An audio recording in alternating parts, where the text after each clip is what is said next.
Hi, my name is Roxana Escobar, and this is Tertulia Day, Dia de Tertulia, a podcast focused on Afro-Peruvian women performance of criollo music, a music that has been present in the city of Lima since the beginning of the 1800s. Today's episode is about Charo Goyoneche. Señora Charo Goyoneche is one of the most important criollo and Afro-Peruvian singers that we have in the theaters. Her career, different from other participants in this podcast, has focused on the theater. She's always in different plays with her company called Teatro del Milenio. Teatro del Milenio is a company that was formed in the 90s in Peru, which focused on highlighting the life, the art, the music, but particularly the spaces in which the Afro-Peruvian population moves around in the city of Lima, but also all around the country.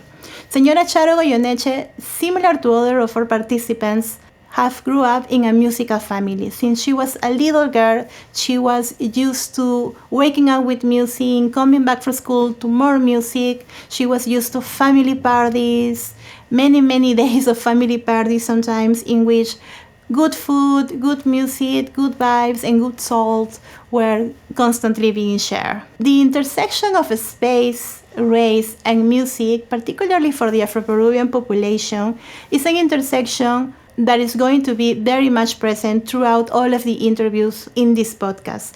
Señora Charo Goyoneche grew up in a neighborhood called Barrios Altos, close to the downtown Lima, which is a space in which the majority of the Peruvian population locates in the city. Growing up, Charo Goyoneche thought of being a dancer, but then she discovered her voice. And now her voice has taken her everywhere in the world with Teatro del Milenio. Her voice has taken her to different scenarios in the country. And then she was part of a documentary called The Warriors of Afro-Peruvian Music, in which we were able to know more about her career, but also more about other Afro-Peruvian musicians, percussionists, singers, producers, directors of Afro-Peruvian music and criollo music.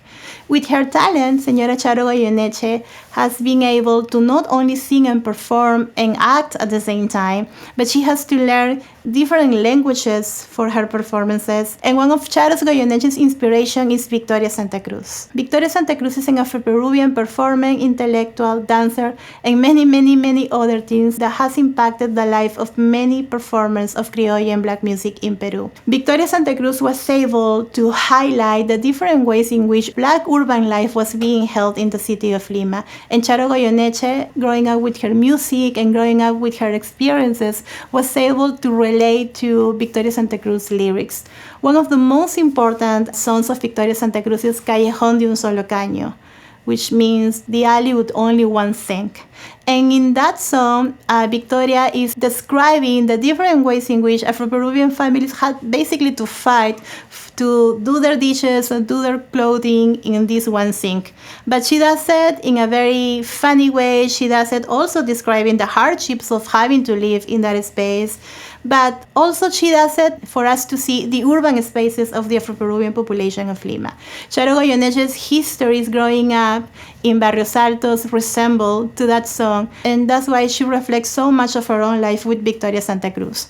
In our conversation that you can see on YouTube with Charo Goyoneche, one of the most important things that she highlighted was how growing up in a black urban space made her career. Growing up in that space allows Señora Charo Goyoneche to believe that there is a future in music, to believe that there is no coincidence that Afro-Peruvian population living in those spaces are so excellent when it comes to criollo music and criollo culture in the city of Lima. And let's spend more time discovering the warriors of Afro-Peruvian and criollo music. If you want to know more about Charo Goyoneche, go to our YouTube channel to see the interview that I made her. And if you want to know more about Afro-Peruvian singers of criollo culture, go to see our social networks, our Instagram, TikTok, and YouTube account, and keep talking about Tertulia podcast, keep talking about Afro-Peruvian women, singers of criollo music, and come to Lima, come to Peru, and see it for yourself.